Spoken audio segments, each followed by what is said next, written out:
Hi all, thanks for joining. Just wait a few minutes for more people to join, and then we'll start with the webinar.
Thank you for anyone just joining now. We're just waiting a few minutes for more people to join.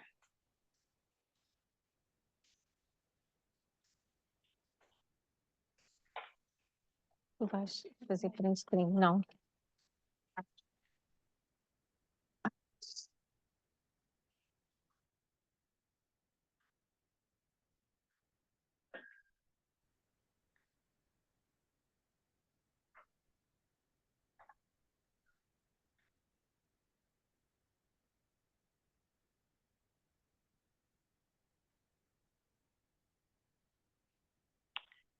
Okay, I think we can start the webinar now. So thank you everyone for joining us today for the 5th webinar for the Network of Multipliers. This is brought to you from the Green Deal Project Support Office.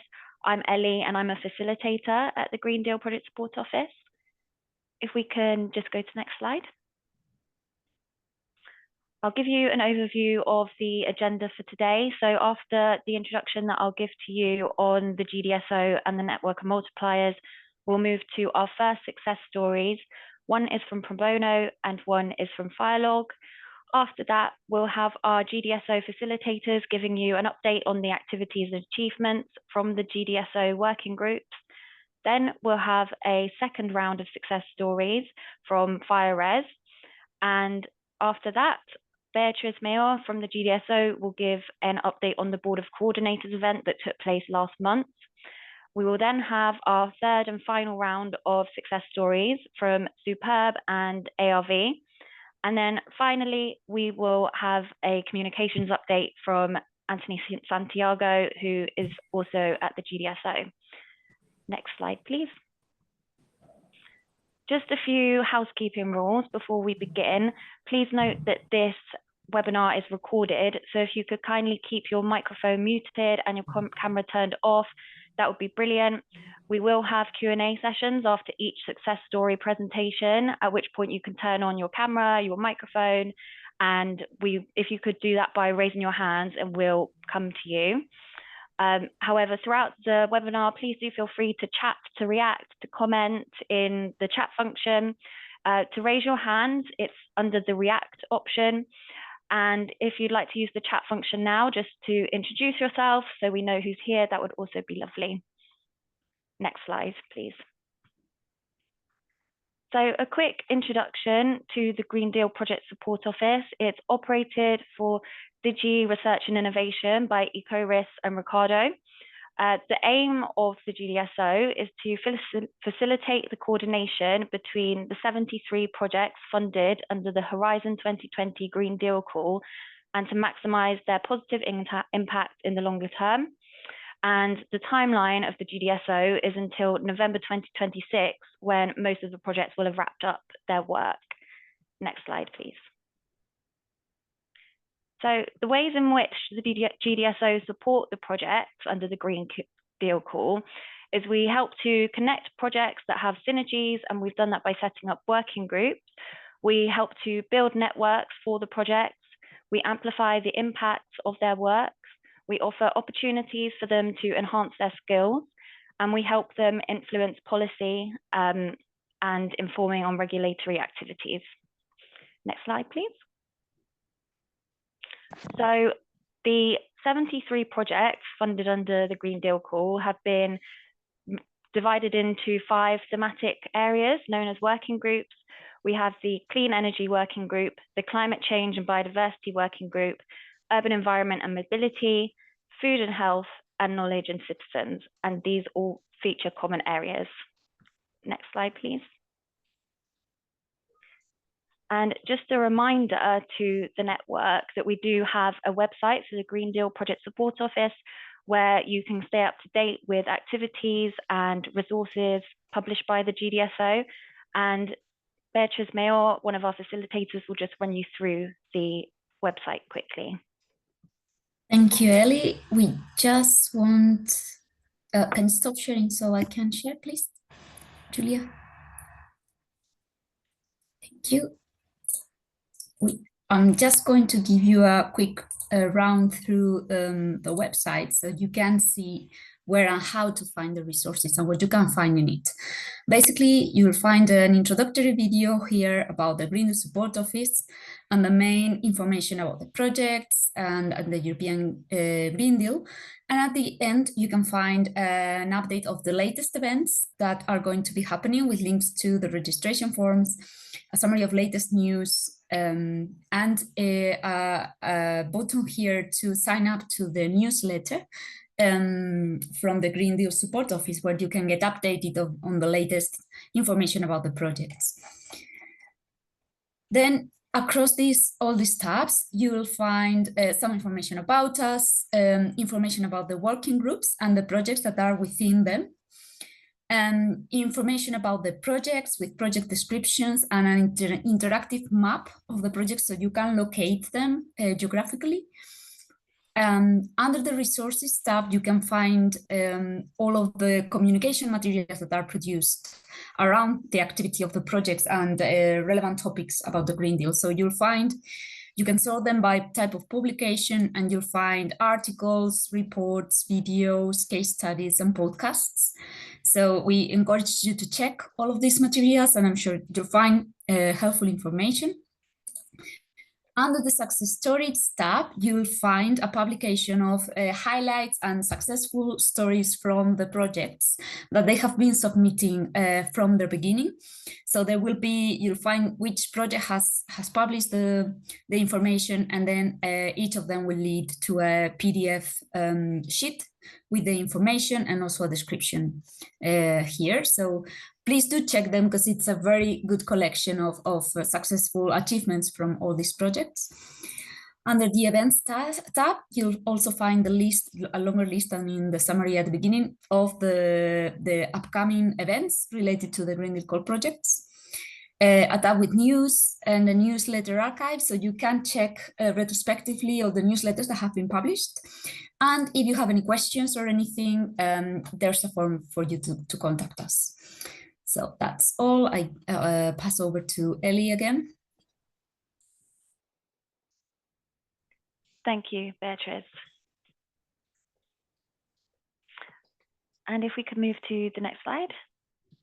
So for anyone who's attending their first Network of Multipliers webinar, just a quick introduction onto what it is.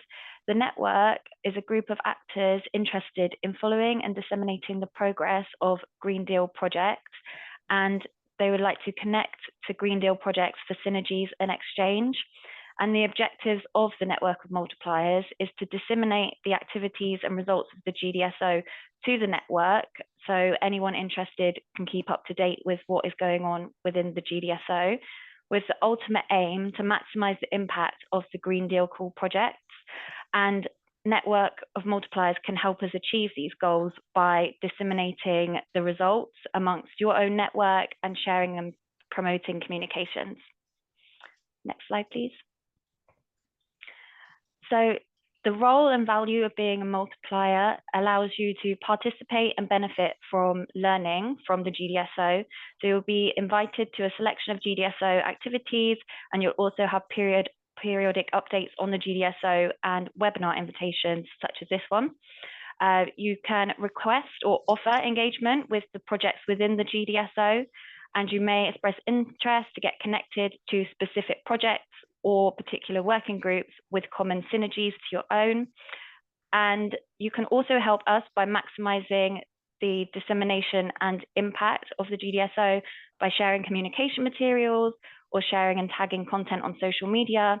And we would always encourage you to share any material that we send you, and including webinar invitations. Next slide, please. So we'll start with our first success story. We have Daniela here to present for Pro Bono. And if we move to the next slide. Kelly for the introduction. Porto Living Lab is part of the Pro Bono project, and the Porto Living Lab is in the headquarters of Sonai here in Portugal, and we will present now one of the projects developed in Pro Bono Sonai Campus Vegetable Garden. You can pass for the next slide, please.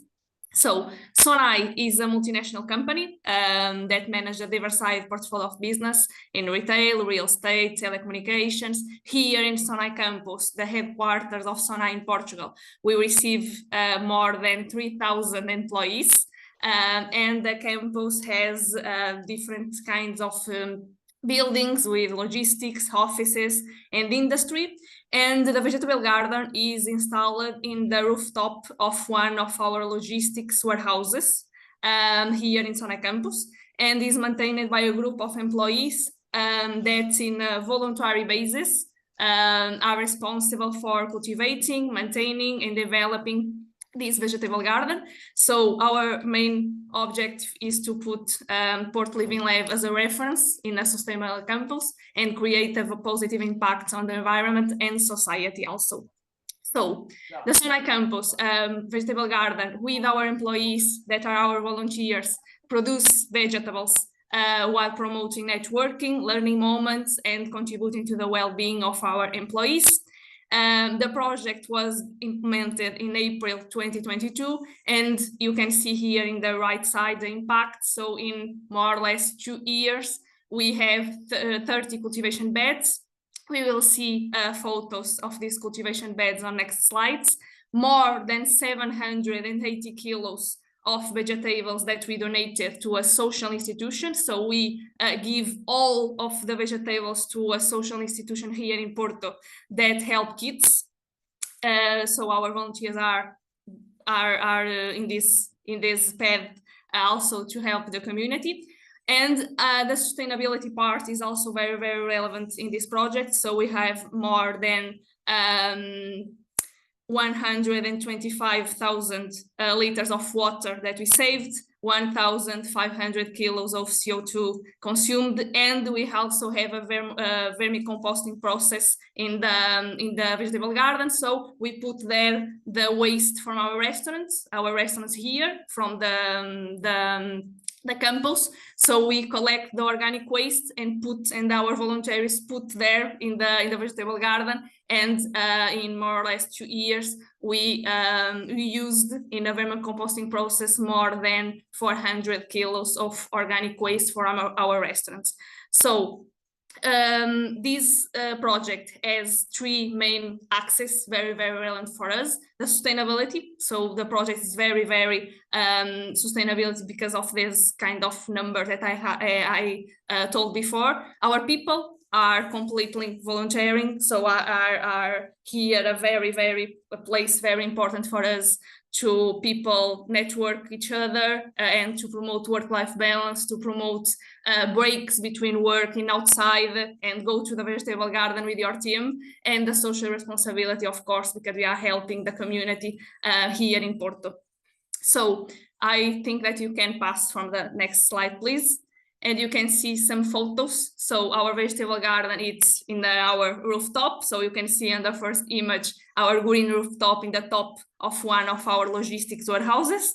And then we have a small boxes, like you see in the second image, where our employees are cultivating, maintaining, put water, collect, go to the institution.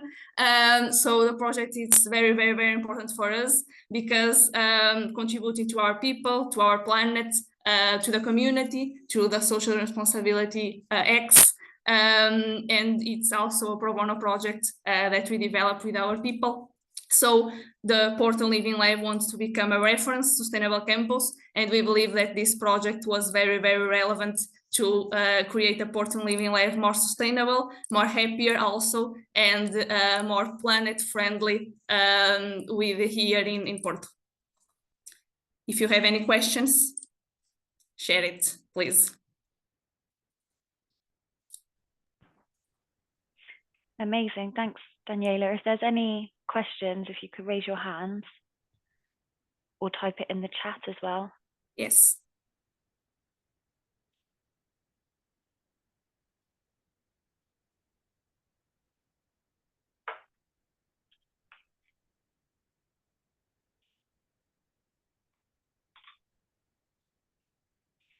Okay, I don't see any hands raised at the moment, but if you do have, oh, we've got one question in the chat, Daniela.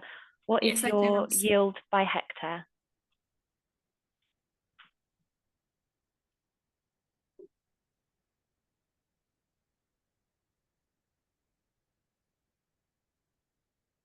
I can't. Oh, see? Oh, can you see the chat? No. Okay, so the first question we have is, the cultivation beds look comparatively small. Could they be larger? Yes, they could be.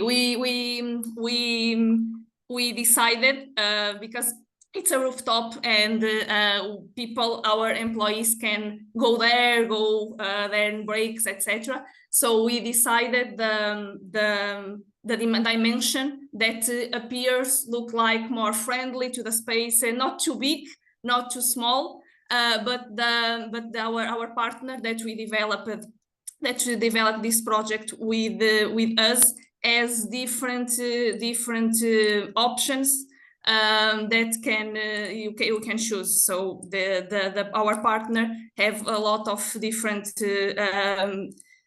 options. You can go inclusive for your home if you want to have a small bed to put on your in your garden, etc. They have this option, smaller. And then they have also more options, bigger if you want. So it's more or less you can choose the size. We choose this, but you can buy other options. Thank you. And David has also asked, what is your yield per hectare? Oh, we don't have a number exactly that I can share it, because depends a lot of the weather, of course. So we don't have we have more or less so we in 2 years we had 780 kilos. So we don't make the count by yield or by hectare or by meter. We know that probably we are more or less 300, 400 per year, okay? Because depends of the weather. Here in Porto in summer, it's very, very good to collect. So it's a lot of, it's very hot. So it's very good for our vegetable garden. In the winter, it's not very good here because it's very cold. So it's not very good for our vegetable garden. So with our partner, we make not by hectare, but by year, we achieve more or less 300 kilos, 350 kilos. So it's more or less our expectation. Perfect. Thank you, Daniela, for your presentation as well. Thank you. Yeah. And now we have a presentation from Claudia at Firelog.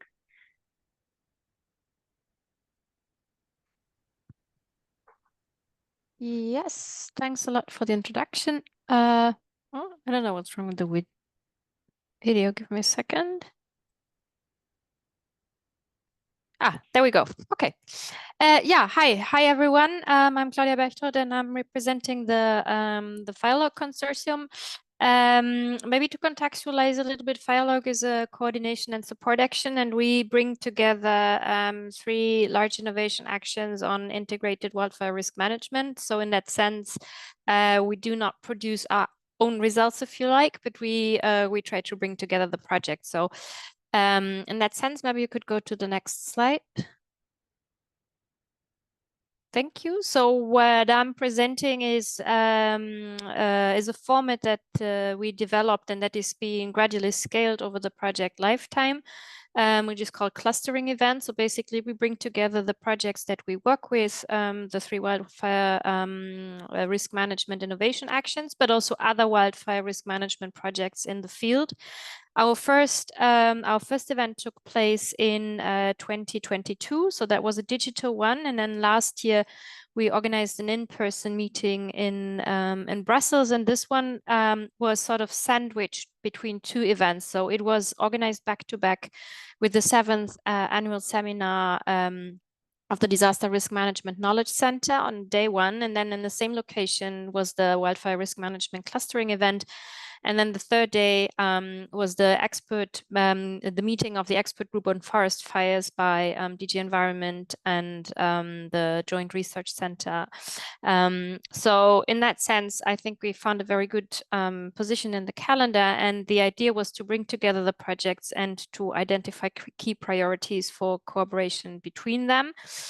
And also to encourage the collaboration between them. So somehow we are facing the challenge to synthesize the results that these very large projects produce.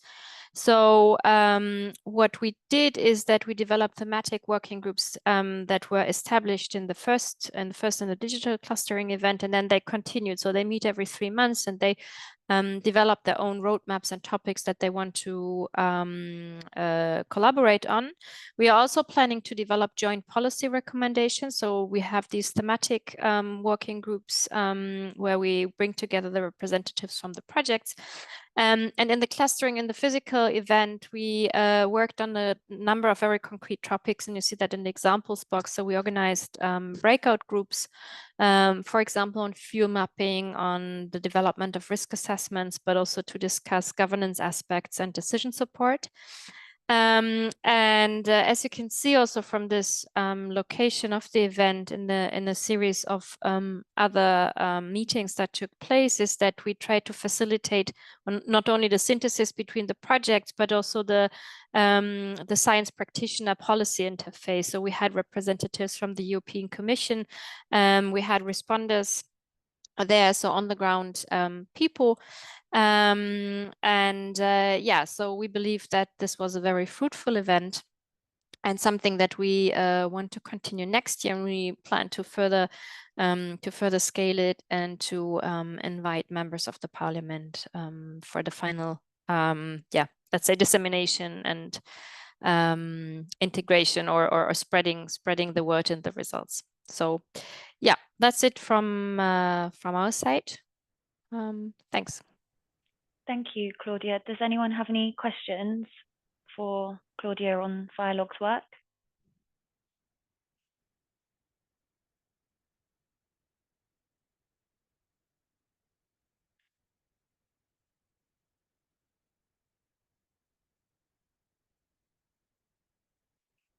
Just wait a couple of minutes in case someone's typing. Never mind. I mean, we can also still come back to that later if needed, or you can write me an email.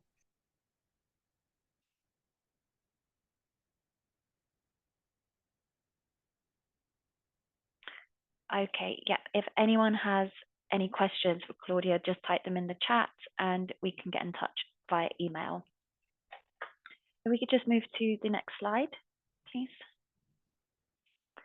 Thank you. So now we have an update on working group activities from the GDSO facilitators, and we'll start with Beatrice for biodiversity and climate change. Thank you, Ellie. You can move to the next slide. So the biodiversity and climate change, or the other way around, it's a working group that compiles 17 projects focused on climate change, mitigation and adaptation pathways, biodiversity restoration, and forest fires. FireLog is one of our projects. And these projects have been put together because of all of the synergies related to climate adaptation, biodiversity, nature-based solutions, and citizen engagement for climate action. If you click a few times so we can see all the bubbles. I think that's easier. I'm just going to give you a quick update of the latest activities that have been developed by the projects together.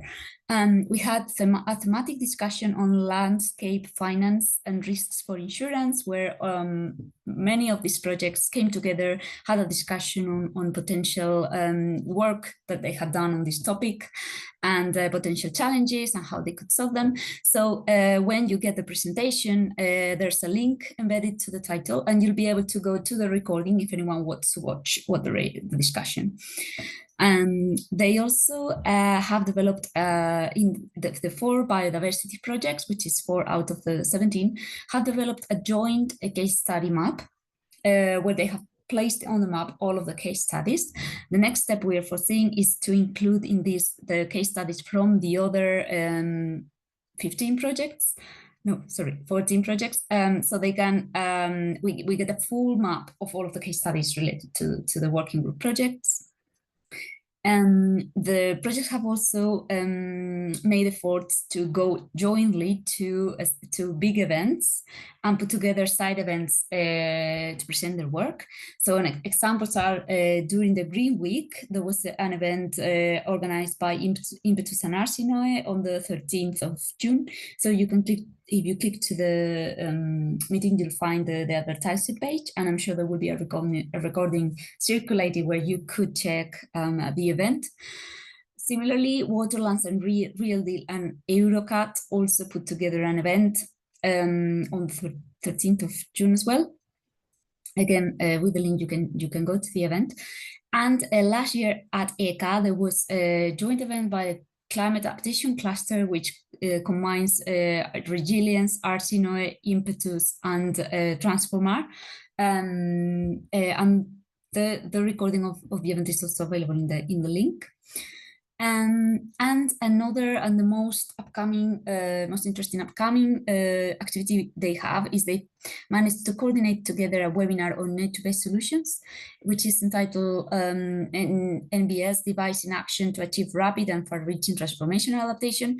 This will be on the 3rd of July, so you're still on time to register if it's of your interest, and you'll be able to do so by clicking on the link. And I will put the link on the chat as well now, just to make sure that no one is left behind. And last but not least, the biodiversity restoration projects also work together to develop a policy brief, providing comments on the draft nature restoration law, which, as you may know, has been passed very recently. So in the link you can find the document and all of the recommendations and inputs that the projects provided. That's it on my on this working group, and giving the floor to the next one. Thanks. I think that's me. My name is Laura Heidecke. I'm the facilitator for the Clean Energy Working Group. The Clean Energy Working Group consists of projects focused on energy decarbonization through development, deployment, and integration of innovative technologies in the current energy system. Our projects have a broad geographic scope, so some are based in Europe, some are also focused more in Africa. Yeah, if maybe then I'll go into 3 of the main recent actions that have taken place. So the first one is that 2 of the projects created a policy brief on biomass waste to energy. This is still being finalized, and I hope it will be published soon. But it was also discussed with policy officer during the last working group meeting. Some of the key conclusions of the policy brief is that using waste has socioeconomic benefits such as job creation, rural development, and economic growth, and that EU policy provision should be improved with the characterization of biomass waste, harmonized regulatory instruments, and financial support for better conversion processes and the logistics behind biomass feedstock. Another action that they've been busy with was a peer-to-peer session where I think 6 African projects from both our working group and also from LEAP RE discussed and exchanged information on different challenges, including training and capacity building, active participation and representation in decision making, and also supporting policymakers to increase awareness and involvement of local communities. Also, the projects, as always, have been active in publishing success stories and also articles, and there's a YouTube playlist with a compilation of the project's videos on the website. So I think that's it for this working group. Just a quick update. Let me know if you have any questions, and I hand it over.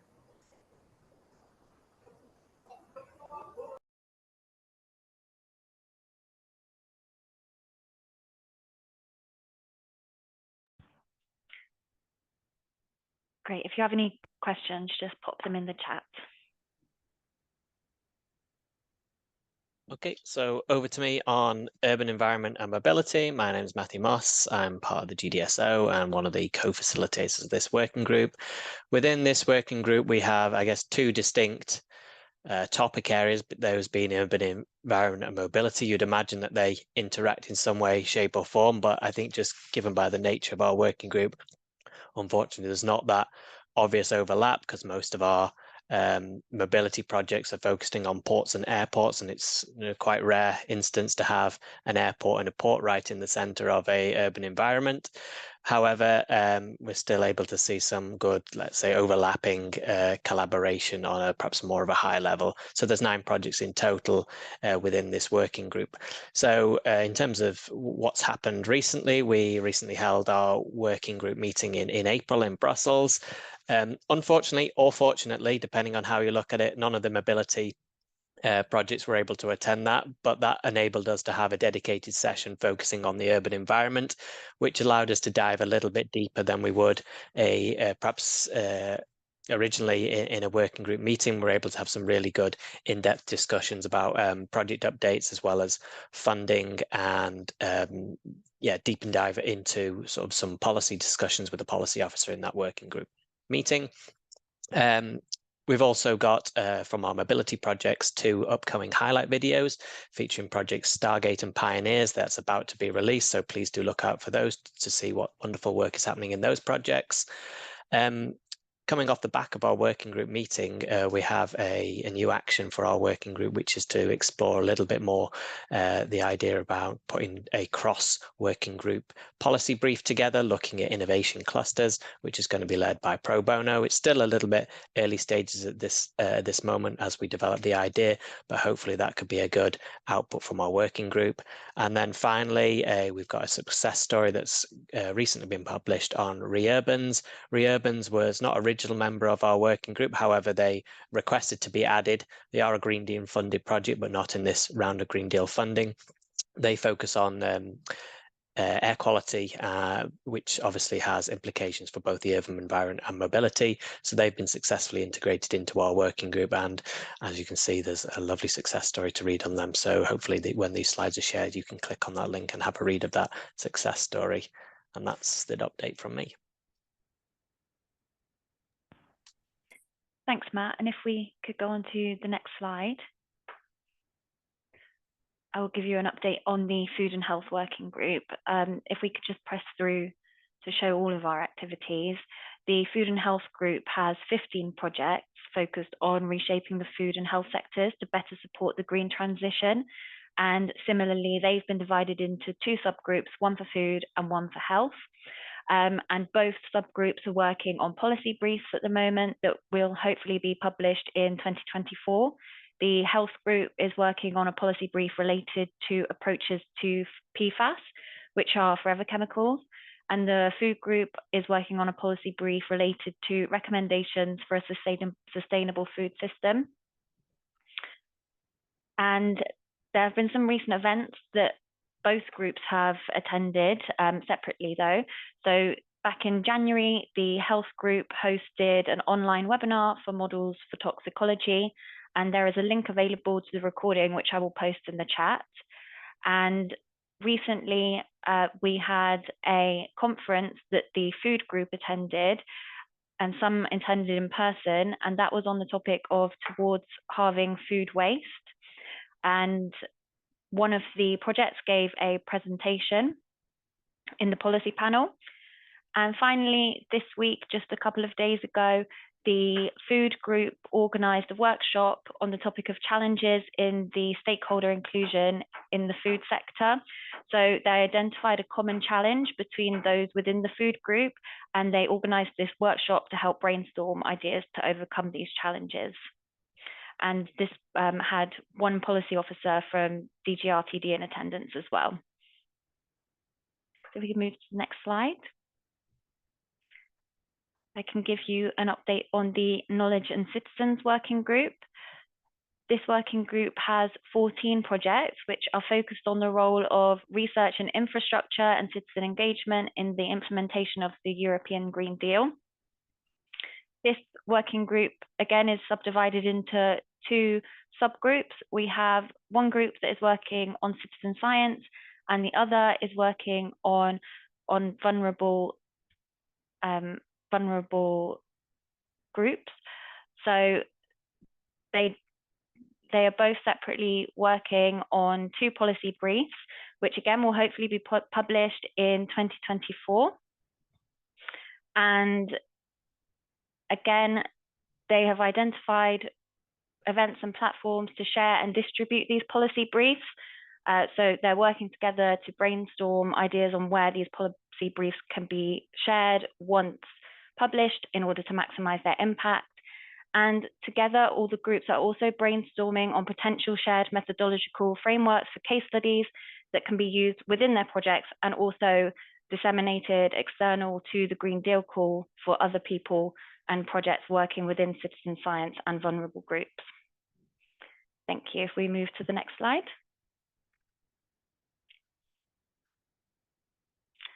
So now we have our second round of success stories, and we have Francesco here to present for FireRes.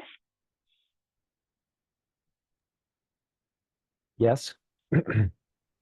Hello, everybody. I will present the FireRes project, which is one of the Green Deal projects related to fires. We had a brief introduction with Firelog that put together a lot of projects. This is one of them.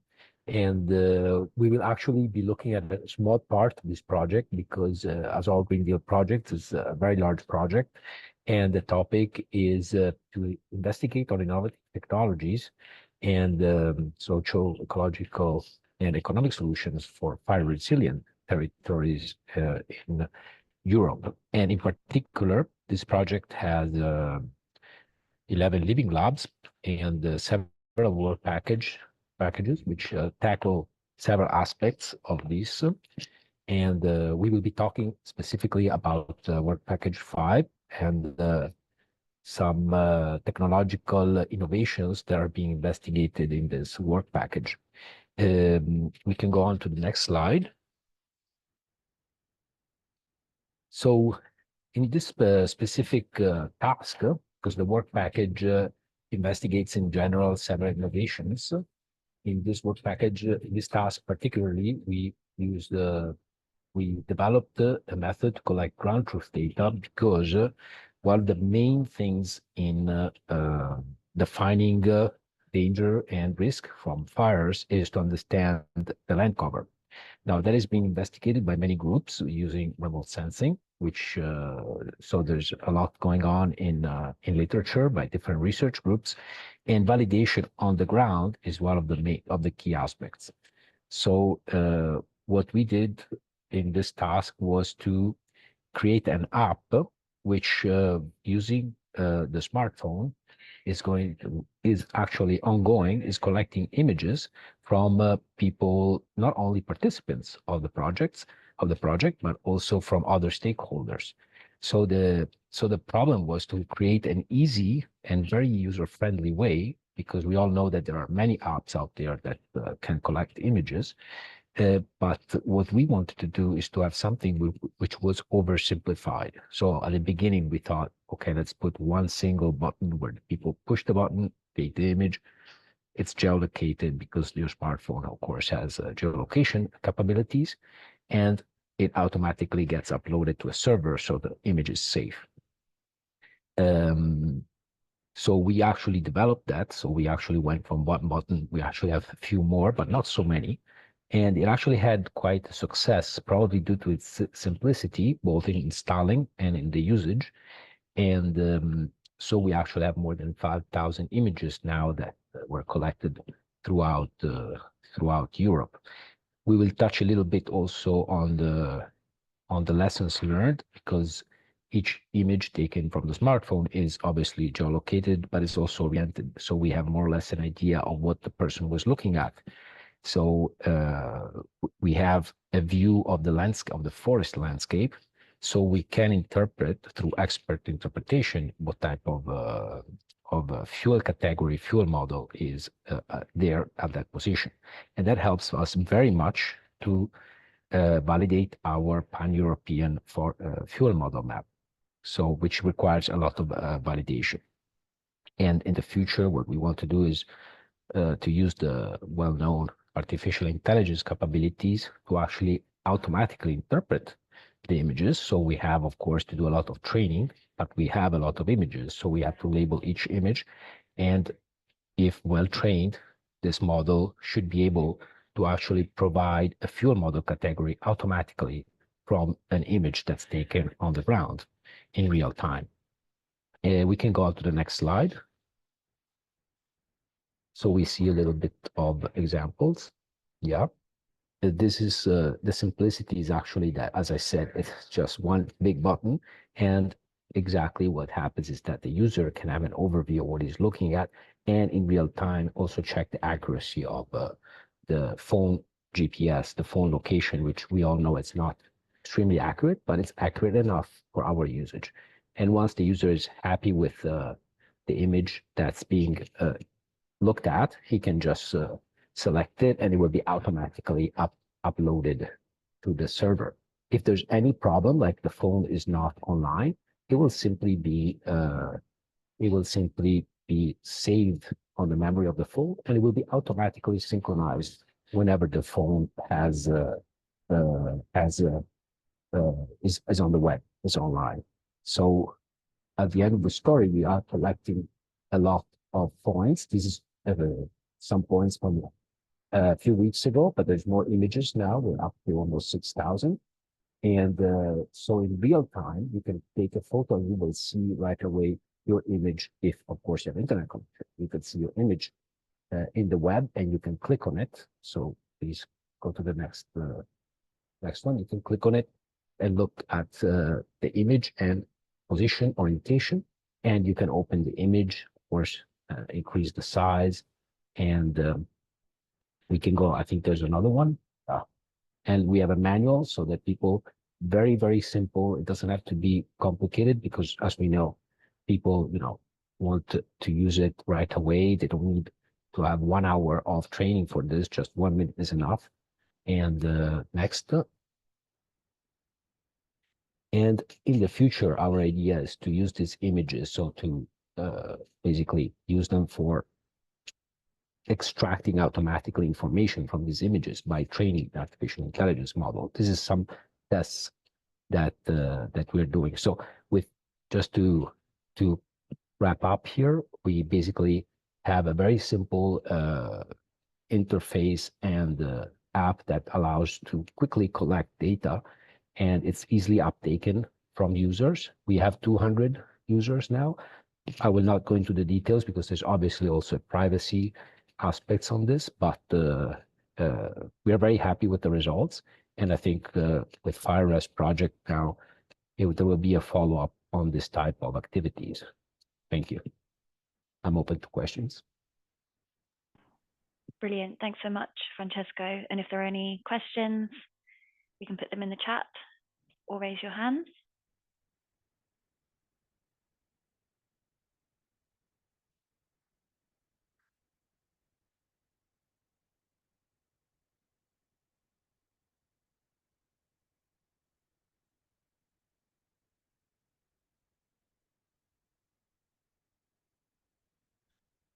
Just wait a couple more seconds to see if anyone's typing.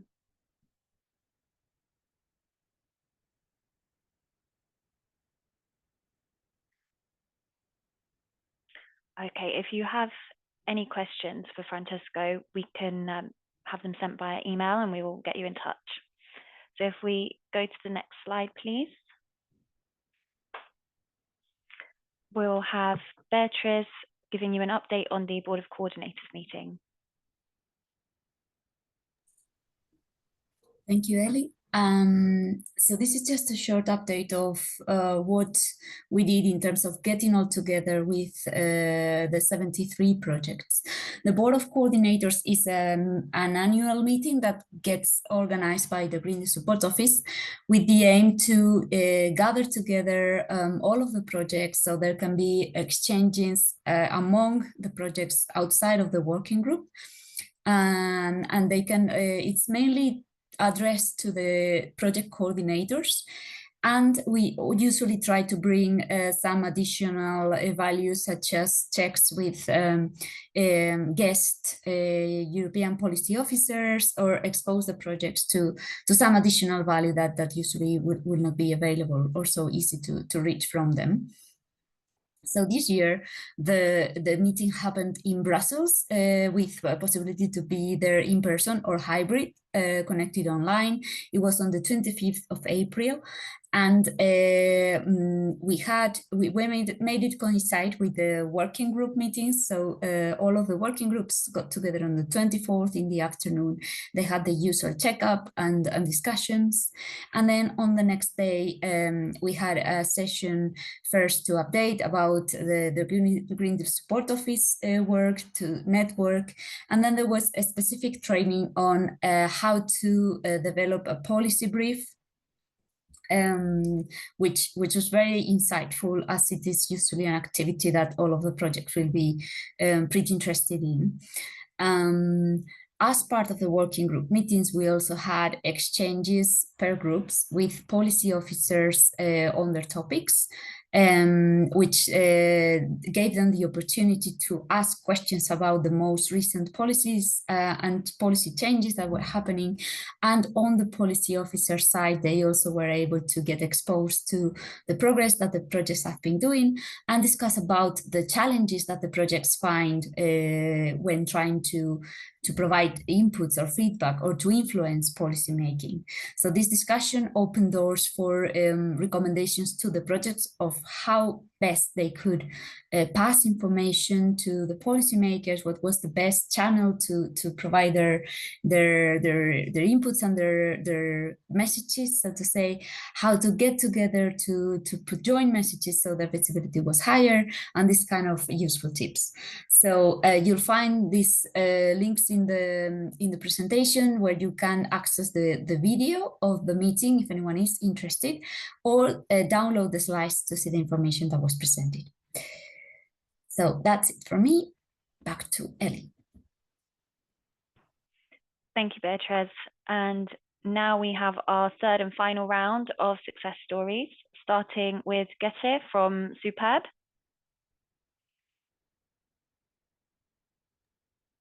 Hi, everyone. Just for your information, I'm in a cafe in Sweden because we have a very big forest-related conference here, and I'm melting away. It's like 30 degrees in Sweden, which is not what you would expect. So bear with me if there's some background noise, etc. It's because I'm sitting outside, because inside it's even less bearable. Okay, so I would like to maybe next slide, introduce you to a success story from Superb. For your background, Superb is a 20 million Green Deal project which aims to restore thousands of hectares of forest landscapes across Europe by both demonstrating and testing different restoration approaches in 12 large-scale demonstrators. We call them demos. And of course, technical and scientific knowledge and expertise play an important role in making restoration action successful. But that's not the only thing we are focusing on, because if we want to make a long-term impact, the involvement of society has to be a central part of every action that we take. But there are many problems that need to be addressed. For example, When people implement forest restoration actions on the ground, they have resource challenges, and those challenges limit them to effectively involve different, also new societal actors. But those new societal actors and the involvement of societal actors in general, of course, is crucial if you want to stimulate transformative change. And then there's also a lack of knowledge, a lack of dialogues, and also a lack of understanding between forest authorities and practitioners. And then we end up having silos that we have, I think, all the time, also when we work with practice as researchers, and when we work with policymakers, and we have gaps and also disconnections between the restoration plans and then the societal expectations towards those plans. And this is why we in Superb are putting society at the heart of both biodiversity and forest ecosystem restoration. And that's why we focus on building effective public involvement and relationships. And that's what I want to tell you about. It's one part of Superb. So we're still doing this, but so I can tell you probably much more in a year from now. But I want to tell you what we have been doing so far. There are actually two specific activities that we've carried out to make forest restoration a societal action. Firstly, we have carried out a series of what we call online mapping to explore what society sees and feels about those 12 demo sites where we engage in the forest restoration. And there we were specifically looking into the emerging online narratives, issues, and also the actors that are talking and again engaging around those demonstration sites. And this meant that we first applied a research method that is called digital method, where we've collected social media data from different platforms, for instance, Facebook and Twitter, to analyze the public concerns and also the interest that showed up, where people, for instance, agree and disagree on certain activities, also how they see those demo sites, etc. And then we have, as mentioned before, we are also convinced that we need direct involvement and engagement with local communities and multipliers also, like mainstream media, for instance, to help us engage with broader communities of actors. And that's what we want to do. We want to create this movement for forest and ecosystem restoration. And that's why we started to implement a series of workshops involving journalists, involving school kids and local community representatives who have diverse and sometimes also conflicting ideas about the sites that we are restoring. And these activities then helped us to identify somehow unexpected societal actors in public debates, so people that you wouldn't find in a stakeholder mapping, for instance. And at the same time, this online mapping nurtured balanced, and not just the online mapping, also the media and public engagement workshops, they nurtured a balanced understanding and reporting by the media, and also kind of made a starting point for the cultivation of long-term partnerships and dialogues with the local communities that can then continue after the project has ended, because it will end in a year and a half. And the restoration activities will, of course, go on afterwards. And what did we learn? Well, first of all, we learned that we were reassured that we need to look beyond the existing stakeholder groups to fully reflect the broader society. And this also helped us to kind of move away from the stakeholder fatigue, which happens when you always engage with the same stakeholders. Second, we need to make use of digital technologies. This is what my colleague Rina, who would have been presenting today, has been doing. We use this online mapping to find new discussion entries, also new communities of people, and both existing and also, in a way, new ways people engage with forest sites. So this was a really good exercise to check what happens online around those demo sites. And it's also something we recommend to others. Then finally, what we learned and what we will continue doing is that we need to explore innovative formats for public participation and also involvement.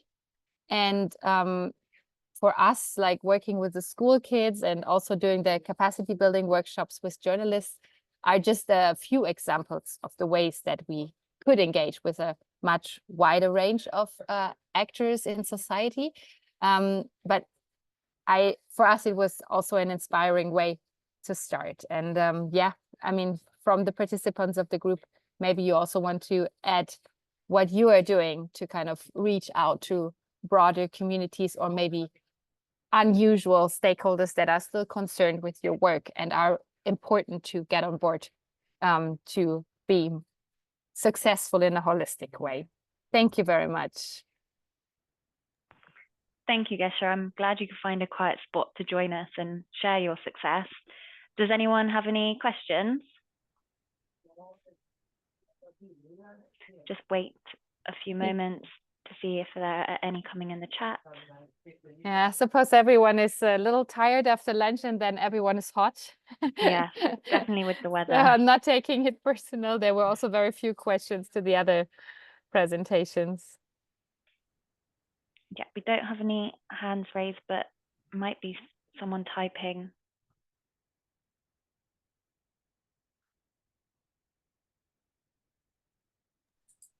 That might also mean you were very clear.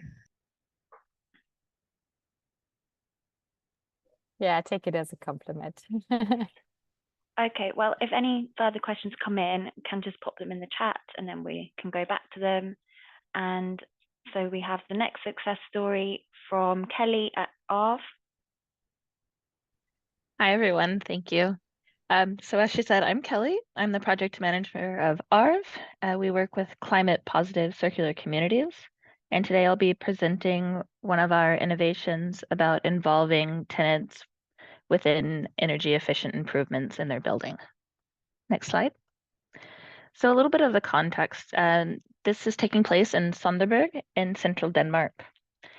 And especially in the Nordics, a lot of people think that, oh, we're green, we're sustainable.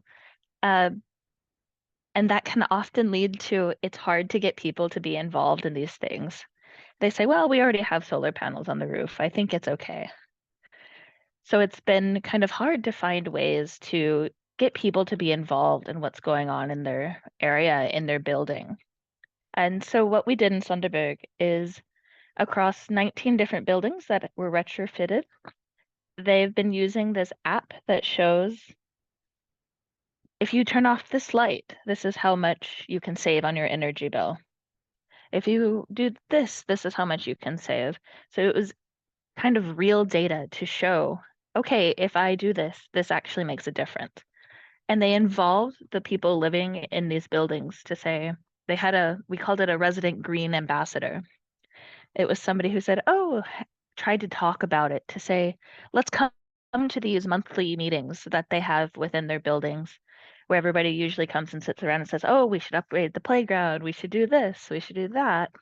But as you can see from the pictures, they actually had quite a good turnout at the meetings that they discussed this app and the Green Ambassador program. And they were saying that usually they only get 5 or 6 people at these meetings, and they were able to have about 15 to 20 people in these meetings. So it was quite successful. And some of the outputs here are showing that it can be easy to save energy. And they also had a 20% savings on their energy bill. I think that's something that's really important to be able to get people involved, is to show that, look, this does impact you. You will save money by doing this. And some of the larger impacts are reduction of greenhouse gas emissions, reaching nearly zero energy performance, and the creation of a method that can be easily scaled, because this could easily be used in larger building.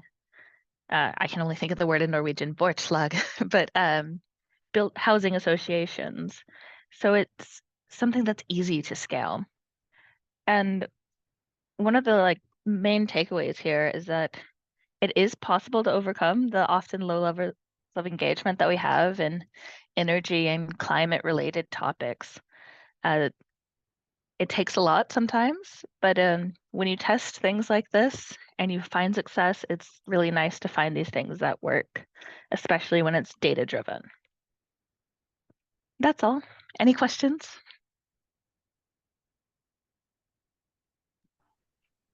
Thanks, Kelly. And I can see we've got a question from Geshe.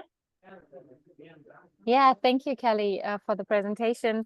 How did you find, I really like the idea of the green ambassadors. How did you find them and how did you convince them to join? Oh, that's a good question. So actually, I haven't been super involved with that part of it. Okay. But from what I've heard on their side is that it was usually somebody who is already pretty involved in the community, because there's always a few people who are constantly involved. So it was somebody that's usually involved there that people know, and of course was interested in being a green ambassador. So you didn't pay them any money, I suppose. No. Okay, so it was just out of Yeah, it was intrinsic voluntary. motivation. Yeah, it's like influencers. I mean, and I think it's a very good idea to think about who could those ambassadors be, and then because the local communities, they trust those ambassadors, right? So I would be interested in the process, but if you are not so involved in it, well, then I will just do maybe some research around it. But yeah, thank you. Really Yeah, cool. you can send me an email and I can help you with who would That's know a a little good bit more. idea. That's a good idea. Maybe we can integrate that in the next project. Great. Yep, we can help get you guys connected, and same for anybody who has listened to the success story today and wanted to get in touch with the project or any of the working groups. We'll send you our email and you can get in touch and we can make those connections for you. So if we move to the next slide, we have Anthony giving you a communications update from the GDSO. Thanks, Ellie.